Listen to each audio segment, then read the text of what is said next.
Before discussion on the question answer, first of all, let's take the summary of this chapter. तो हमने last class में पढ़ा था कि इस चैप्टर के जो ऑथर हैं वो बुकर टी वॉशिंगटन जी हैं। बुकर टी वॉशिंगटन अपनी बायोग्राफी के बारे में बताते हैं कि जब अमेरिका में 1863 में प्रेसिडेंट अब्राहम लिंकन ने तो इस इमेंसिपेशन प्रोक्लामेशन पे साइन कर दिए थे कि ये अनाउंस कर दिया था कि अब के बाद कोई भी किसी का दास नहीं रहेगा। उस समय एक प्रथा थी कि जो ब्लैक स्किन्ड पर्सन जो होते थे, जिनकी स्किन ब्लैक होती थी, जिसको बेसिकली निग्रो कहा जाता था, तो वो बेसिकली दासता के अधीन थे, यानी कि उनको दास बना के रखा जाता था।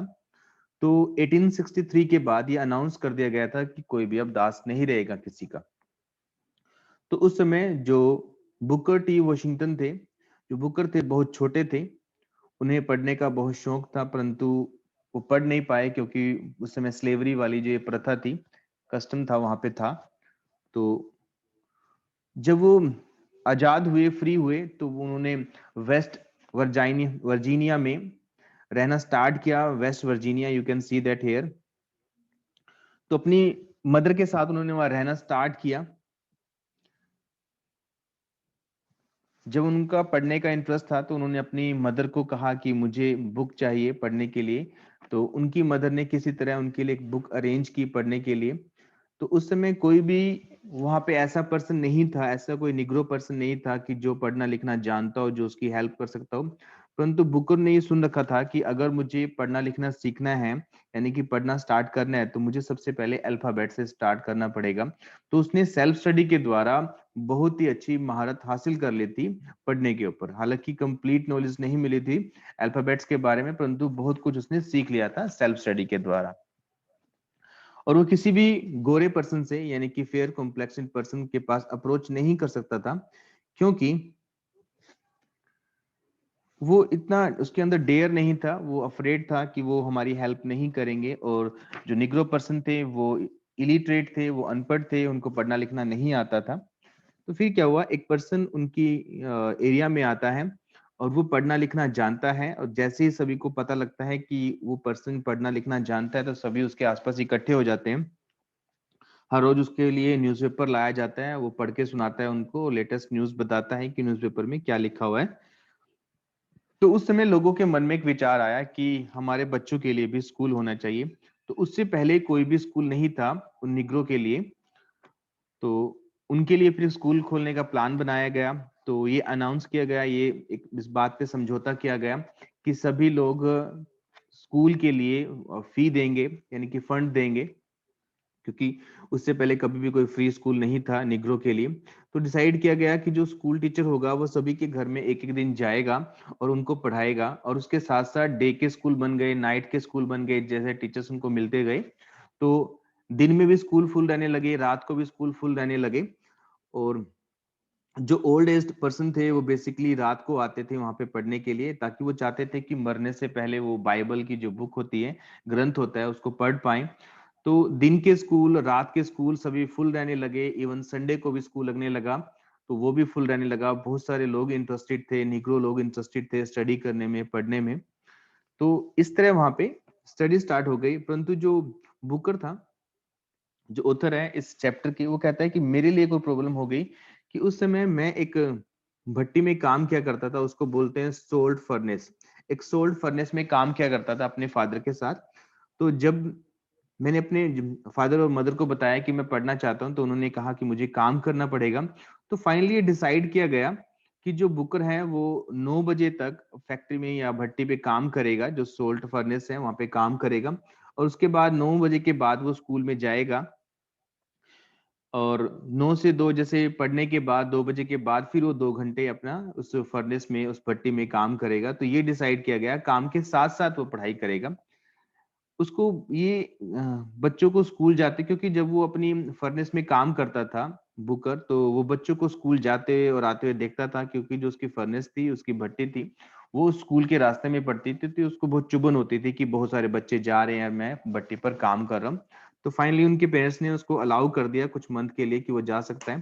परंतु उसके सामने सामने एक बड़ी प्रॉब्लम ये आ गई कि जैसे ही बुकर ने स्कूल जाना शुरू किया तो वो अपनी भट्टी पर 9 बजे तक काम करता था और स्कूल के स्टार्ट होने का जो टाइम था वो भी 9 o'clock था। तो कभी कभी ऐसा होता था, कभी कभी नहीं, अक्सर ऐसा होता था कि वो लेट पहुंचता था, क्योंकि 9 बजे जब वो वहां से चलता था तो दूर होने की वजह से स्कूल उसको टाइम लग जाता था। तो कभी कभी जो लेसन पढ़ाया जाता था वो पढ़ा दिया जाता था और वो लेट पहुंचता था। तो ये उसके लिए एक बड़ी प्रॉब्लम बन गई थी। तो उसके लिए वो क्या करता है, जो उस भट्टी पर जो एक जो वॉच लगी होती है, जो एक टाइम दिखाने वाली जो वॉल क्लॉक लगी होती है, तो उस वॉल क्लॉक में वो क्या करता है, टाइम को थोड़ा सा आगे कर देता है। यानी कि जब 8:30 बजे हो तो वो शो करती है, जो वॉच शो करती है कि वो 9 बजे हैं।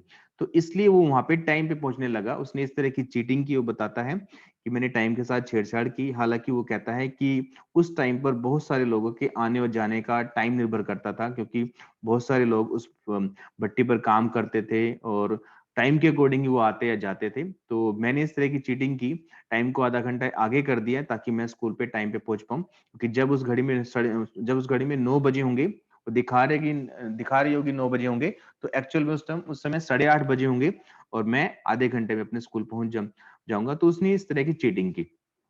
परंतु उसके ओनर को, यानी कि उसके बॉस को कुछ डाउट हुआ, तो बाद में उसने वो क्लॉक बंद करवा दी। तो फिर एक प्रॉब्लम और आ गई उसके सामने, बुकर के सामने, कि जैसे वो स्कूल जाना उसने शुरू किया तो उसने फील किया, उसने देखा कि बहुत सारे लोग उस समय एक स्टोर हैट और स्टोर कैप पहनकर आते थे। यानी कि दुकान की खरीदी हुई हैट या दुकान से खरीदी हुई कोई कैप पहन के आते थे। परंतु बुकर के पास इतने पैसे नहीं होते थे, वो इतने गरीब थे कि हैट को नहीं खरीद सकते थे। तो उसने ये बात अपनी मदर को बताई कि वो इस तरह स्कूल में इन्फियोरिटी कॉम्प्लेक्स फील करता है, वहां पे थोड़ा शाय फील करता है, क्योंकि सभी बच्चे एक ट्रेंड के अनुसार हैट पहन के आते हैं, कैप पहन के आते हैं और वो कुछ नहीं पहनता। तो उसकी मदर ने मना किया, बताया कि हम इतने गरीब हैं कि हम हैट या कैप नहीं खरीद सकते हैं दुकान से। तो उसकी मदर ने फिर भी कहा कि मैं इस प्रॉब्लम का कुछ ना कुछ सोल्यूशन निकाल दूंगी। तो उसकी मदर ने घर के कपड़े से उसकी एक हैट बनाई और उसको पहनकर वो बहुत खुश हुआ और स्कूल जाने लगा। और बाद में बुकर ने अपनी ऑटोबायोग्राफी में बताया भी है कि उसके बाद मैंने लाइफ में बहुत सारी कैप पहनी, बहुत सारी कैप मैंने खरीदी स्टोर से, दुकान से, परंतु वो जो फीलिंग्स मेरी मदर ने मेरे लिए मतलब कैप बनाई थी, वो पहनकर जो मुझे फीलिंग्स आई थी, वो फीलिंग्स आज तक कभी किसी कैप में नहीं आई। वो अपनी मदर को इस बात के लिए अप्रिशिएट भी करता है, तारीफ भी करता है अपनी मदर की, कि मेरी मदर ने गरीबी के बावजूद मेरे सपनों को पूरा किया। हालांकि उन लोगों को दिखाने के लिए स्टोर कैप नहीं खरीदी। कुछ लोग ऐसा करते हैं कि अपनी गरीब होते हैं परंतु दिखाने के लिए हम अमीर हैं, तो ऐसी चीजें खरीद लेते हैं जो उनकी कैपेसिटी में नहीं होती। तो वो अपनी मदर को अप्रिशिएट करता है इस बात के लिए कि मेरी मदर ने ऐसा नहीं किया लोगों को इम्प्रेस करने के लिए, दूसरे क्लासमेट को इम्प्रेस करने के लिए स्टोर कैप नहीं खरीदी, बल्कि उस बात को पूरा करने के लिए उसने मुझे घर की कैप बना के दी। So this is all about this chapter. Now we have to discuss the question answer of this chapter. Now come on the first question. Reading, choose the right options to complete these sentences. आपने इनमें से एक option को choose करना है जो इस question statement के अकॉर्डिंग सही हो। We know that Booker T Washington was poor because, हम जानते हैं कि जो बुकर टी वॉशिंगटन थे बहुत गरीब थे, क्योंकि कैसे पता लगा? ही did not know the alphabet, उसको अल्फाबेट नहीं पता थे, इसलिए हमें पता लगा गरीब थे। he could not read or write, वो लिख नहीं सकता था, रीड नहीं कर सकता था, इससे हमें पता लगा कि वो गरीब था। his mother made him a cap of homespun, एक घर के कपड़े से उसकी मदर ने उसके लिए कैप बनाई, इससे पता लगा कि वो गरीब था। all the options, और सभी ऑप्शन से हमें पता लगा कि वो गरीब था। so you need to choose the right option. Next, the entire community was illiterate because, जो पूरी उनकी कम्युनिटी थी, पूरा समुदाय था उनका, वो जो इलिटरेट था, अनपढ़ था, क्योंकि they have been slaves and had not been to school, वो स्लेव थे और कभी भी स्कूल नहीं गए थे, इसलिए वो अनपढ़ थे। They were too poor to go to school, वो बहुत गरीब थे स्कूल जाने के लिए, तो इसलिए वो अनपढ़ थे। Work was more important to them than education, जो काम था एजुकेशन से ज्यादा इंपॉर्टेंट था, इसलिए वो अनपढ़ थे। They avoided going to school, उन्होंने स्कूल जाने को अवॉइड किया, इसलिए वो अनपढ़ थे। So which is the right answer? You have to choose. Next, men and women irrespective of their age attended night school because जो वहाँ के औरतें थी और जो दूसरे लोग थे, आदमी थे यानी कि, तो औरतों ने और आदमियों ने अपनी, इरिस्पेक्टिव का मतलब होता है कि बिना एज के लिहाज किए, बिना अपनी उम्र को देखे उन्होंने नाइट स्कूल अटेंड किए, क्योंकि day school were too full of them, उनके लिए जो डे के स्कूल थे, दिन के स्कूल थे, बहुत फुल थे, इसलिए उन्होंने रात के स्कूल अटेंड किए अपनी उम्र का बिना लिहाज किए। They worked during the day, वो दिन के समय काम करते थे इसलिए उन्होंने रात के स्कूल अटेंड किए। They could study better at night, वो रात को स्टडी अच्छे से कर सकते थे इसलिए उन्होंने रात के स्कूल अटेंड किए। या फिर they did not want to be seen by others, वो नहीं चाहते थे कि और लोग उनको देखें इसलिए उन्होंने रात के स्कूल अटेंड किए। So which is the right option according to the chapter we need to fill. Question number 4, the older people wanted to learn to read because, जो ओल्डर पीपल थे वो पढ़ना चाहते थे क्योंकि, they wanted to read the newspaper, क्योंकि वो read paper sorry newspaper को रीड करना चाहते थे। They wanted to teach their children, वे अपने बच्चों को पढ़ाना चाहते थे इसलिए वो पढ़ना सीखना चाहते थे। They wanted to read the Bible, वो बाइबल की बुक को रीड करना चाहते थे इसलिए वो पढ़ना सीखना चाहते थे। या फिर they wanted to seem intelligent, वो इंटेलिजेंट दिखना चाहते थे इसलिए वो पढ़ना सीखना चाहते थे। So which is the right option. Question फी sorry 5, Booker advance the hands of the clock because, जो बुकर थे वो क्लॉक के जो हैंड्स होते हैं, जो सुई होती है उनकी, वो उसको एडवांस कर देते हैं, आगे कर देते हैं आधा घंटा। क्यों क्यों कर देते हैं? The clock was too slow, जो क्लॉक थी वो स्लो थी। He wanted to reach school on time, वो स्कूल में टाइम पर पहुंचना चाहता था। He help to reduce his work sorry work time, वो अपने काम के समय को कम करना चाहता था इसलिए उसने टाइम आगे कर दिया था। He did not want to study for too long, वो लंबे समय तक स्टडी नहीं करना चाहता था और इसलिए उसने टाइम को आगे कर दिया था। So which is the right option, you have to choose. Next, answer this questions. Why was the idea of standing a school और starting a school a very exciting one of the Bookers people? तो उस समय के लोगों के लिए, Booker's लोगों के लिए वहां पे एक स्कूल स्टार्ट करना एक एक्साइटिंग आइडिया था, क्यों? हमने इसका आंसर देना है।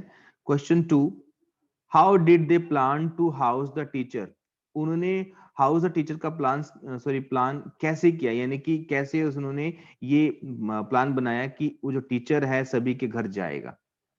Third question, why were both the days and day school and night schools filled to overflowing? वो दिन के स्कूल और रात के स्कूल बहुत ज्यादा भर क्यों गए थे, बहुत ज्यादा स्टूडेंट्स क्यों आ गए थे वहां पे? So you should try to reply of this question. Next question, think and answer. Describe Booker T. Washington's initial struggle to learn to read. जो बुकर का जो इनिशियल स्ट्रगल था, यानी कि स्टार्टिंग का जो स्ट्रगल था रीड करना सीखना, what were the obstacles he faced, उसने किस तरह के ऑब्स्टकल्स, किस तरह की रुकावटें उसने फेस की, वो आपने डिस्क्राइब करना है इसके आंसर में। Second question, what were the problems he faced when he finally went to school and how did he overcome them? तो जब उसने स्कूल जाना स्टार्ट किया तो उसने किस तरह की प्रॉब्लम्स को फेस किया और उसने कैसे उनको ओवरकम किया, कैसे उन प्रॉब्लम्स पर काबू पाया, क्या किया उन प्रॉब्लम्स को सोल्व करने के लिए? D part, discuss in the class. So we are not in the class, so answer of this question you can discuss with your family members. Question is that today, though the government offers free education, आज हालांकि हमारी जो government है वो free education देती है, many children in our country do not attend school, उसके बावजूद भी बहुत सारे बच्चे हमारी कंट्री में स्कूल अटेंड नहीं करते। What do you think prevents them from attending school? तो क्या चीज ऐसी है जो उन्हें रोकती है स्कूल को ना अटेंड करने से, तो स्कूल को अटेंड करने से, यानी कि क्या किस चीज की वजह से वो स्कूल अटेंड नहीं करते हैं? How can these obstacles be surmounted, तो इस ऑब्स्टकल पर किस तरह हम सरमाउंटेड कर सकते हैं, कि विजय पा सकते हैं, काबू कर सकते हैं, किस तरह क्या करके हम ये जो रुकावट्स हैं उनको दूर कर सकते हैं? Right, so you should try to reply the answer of this question. Let's understand using grammar. Read these sentences. Finally, I won and was permitted to go to school in the day for a few months. Since that time, I have owned many kinds of caps and hats, but never one of which I have felt so proud. So, we often use for and since when talking about time. तो हमें ये समझना है कि जो words बो letter में दिए गए हैं वो है फोर और सिंस। फोर और सिंस क्या होती हैं, एक प्रेपोजिशंस होती हैं और कंजंक्शंस का काम भी करती हैं। तो प्रेपोजिशन या कंजंक्शंस की तरह ये सिंस या फोर हम यूज करते हैं सेंटेंस में। बेसिकली जब हम टाइम के बारे में बात कर रहे हो तब हम यूज करते हैं सिंस और फोर को। तो हमें ये समझना है कि कहाँ पे हमें सिंस यूज करना होता है, कहाँ पे हमें फोर यूज करना है। ये तो हमने समझ लिया है कि जब कभी हम टाइम के बारे में बात बता रहे हो तो टाइम के लिए फोर या सिंस वर्ड को यूज कर सकते हैं। 4 plus period. A period is a duration of time, a few months, 10 minutes, 3 weeks, 2 years. 4 means for the beginning of the period to end of the period. तो 4 हम use करते हैं जब उसके बाद हमें कोई पीरियड दिखाना हो, कोई ड्यूरेशन दिखानी हो टाइम की। तो ड्यूरेशन दिखाने के लिए, पीरियड दिखाने के लिए हम 4 यूज करते हैं। जैसे मैं कहूं कि मैं तुम्हें 10 मिनट से पढ़ा रहा हूं, मैं तुम्हें 15 मिनट से पढ़ा रहा हूं, मैं तुम्हें 2 साल से पढ़ा रहा हूं, मैं तुम्हें 2 महीनों से पढ़ा रहा हूं, मैं तुम्हें 50 सेकंड से पढ़ा रहा हूं, मैं तुम्हें 2 हफ्तों से पढ़ा रहा हूं। तो जब हम ड्यूरेशन की बात करते हैं, हम एग्जैक्ट टाइम की बात नहीं करते कि मैंने कब पढ़ाना स्टार्ट किया। तो जब हम ड्यूरेशन की बात करते हैं, हम बताते हैं कि 2 घंटे, 3 घंटे, 10 मिनट, 50 सेकंड, 20 सेकंड, 1 घंटा, 1 हफ्ता, 1 साल, 1 मंथ। तो इस तरह का जो टाइम होता है उसको बोलते हैं पीरियड वाला टाइम, यानी ड्यूरेशन ऑफ टाइम बोलते हैं, पीरियड ऑफ टाइम बोलते हैं। तो पीरियड और ड्यूरेशन का जो टाइम होता है उसके लिए हमें फोर यूज करना होता है। अब बात करते हैं since. Since plus point. A point is a precise moment in time. Since that time 7 o'clock, 7 March, Tuesday. Since means from a point in the past until now. तो सिंस हम कहाँ यूज करते हैं, जब हमें एग्जैक्ट, हमें कोई काम के शुरू होने के टाइम का पता हो, उसको हम बोलते हैं point of time. Precise time, precise movement होती है, तो उसके लिए हम यूज करते हैं सिंस। अगर हमारा ड्यूरेशन दी होती है टाइम की तो उसके लिए यूज करते हैं फोर। देखो जैसे मैं कहता हूँ कि मैं 2 घंटों से पढ़ा रहा हूँ, सपोज करो कि अभी 12 बजे हैं और मैं तुम्हें कहता हूँ कि मैं 2 घंटों से पढ़ा रहा हूँ, तो मैं वो टाइम बता रहा हूँ, वो ड्यूरेशन है। जब उसको 1 घंटा और रह जाएगा तो मैं कहूंगा तुम्हें 3 घंटे से पढ़ा रहा हूँ। जब 1 घंटा हो रह जाएगा तो मैं तुम्हें कहूंगा 4 घंटे से पढ़ा रहा हूँ। तो वो टाइम होता है वो इनडेफिनेट होता है, अनिश्चित होता है, वो टाइम घटता बढ़ता रहता है, उसको हम बोलते हैं ड्यूरेशन। सपोज करो कि मैं तुम्हें कहूं कि मैं तुम्हें 10 बजे से पढ़ा रहा हूँ, तो जब 1 बज जाएगा तब भी मैं कह सकता हूँ कि मैं तुम्हें 10 बजे से पढ़ा रहा हूँ, जब 2 बज जाएंगे तभी मैं तुम्हें कह सकता हूँ कि मैं तुम्हें 10 बजे से पढ़ा रहा हूँ। तो जो उस टाइम को बोलते हैं डेफिनेट टाइम। एक होता है डेफिनेट, एक होता है इनडेफिनेट। डेफिनेट टाइम को ही हम पॉइंट ऑफ टाइम बोलते हैं, इनडेफिनेट टाइम को ही हम ड्यूरेशन ऑफ टाइम बोलते हैं। जब तुम्हारा टाइम डेफिनेट हो, जो नहीं बदलता, तो उसके लिए हम यूज करते हैं सिंस। जब तुम्हारा टाइम इनडेफिनेट हो, इसको हम ड्यूरेशन ऑफ टाइम भी बोलते हैं या पीरियड ऑफ टाइम भी बोलते हैं, तो उसके लिए यूज करते हैं फोर। जैसे मैं तुम्हें कहूं कि मैं 7 बजे से पढ़ा रहा हूँ, मैं तुम्हें 7 मार्च से पढ़ा रहा हूँ, मैं तुम्हें ट्यूसडे से पढ़ा रहा हूँ, मैं तुम्हें जनवरी से पढ़ा रहा हूँ। तो ये क्या है, हमारे पॉइंट ऑफ टाइम है, सर्टेन टाइम है, डेफिनेट टाइम है, तो इनके लिए यूज करते हैं सिंस। और हम ड्यूरेशन के लिए यूज करते हैं four. Right. Complete these sentences using for और since as suitable.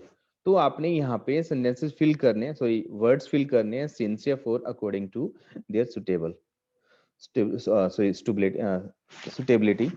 So 6 o'clock we need to use here. Hurry up, she has been waiting for you dash 6 o'clock. So what word should we use here? So we need to use here since, because 6 o'clock है वो एक definite time है। जब 1 घंटा बीत जाएगा तब भी हम कहेंगे 6 o'clock से वो वेट कर रही है तुम्हारा। तो ये जो 6 o'clock है वो डेफिनेट टाइम है। Next, you need to take a break, you have been studying dash hours 4 hours. Because hours जो है वो डेफिनेट नहीं है, वो इनडेफिनेट है, वो ड्यूरेशन को शो कर रहे हैं, तो वहां पे हमें 4 यूज करने हैं। तो इस तरह आपने ये सारी एक्सरसाइज फिल करनी है। Right. Right the words and expressions in the right boxes. तो ये बॉक्स दिया हुआ है जहां पे फोर और सिंस वर्ड लिखे गए हैं। तो जो वर्ड सिंस की कैटेगरी में आता है वो आपने सिंस में के बॉक्स में लिखना है, जो वर्ड फोर की कैटेगरी में आता है वो आपने फोर की बॉक्स में लिखना है। जैसे मैं लिखा है April, a long time, I finished studying 2010, 3 months, 3 August, a week, 10 years, the beginning of the year, a semester, a few minutes, 9 o'clock, an hour and half, I was a child. तो ये सारे time क्या, ये सारे words, ये phrases या sentences क्या हैं, ये टाइम को डिनोट करने वाले वर्ड्स हैं या सेंटेंसेस हैं या फ्रेजेस हैं, तो इनको इनकी कैटेगरी के अकॉर्डिंग आपने लिखना है। जैसे यहाँ पे हम लिखना है अ लॉन्ग टाइम अप्रैल, तो ये सिंस को यानी कि पॉइंट ऑफ टाइम को डिनोट कर रहा है, ये पीरियड ऑफ टाइम को डिनोट कर रहा है, इसलिए हमने इसको फॉर की कैटेगरी में और इसको हमने सिंस की कैटेगरी में लिखा है। तो इसी तरह आपने सारे वर्ड्स इनकी कैटेगरी के अकॉर्डिंग आपने लिखने हैं।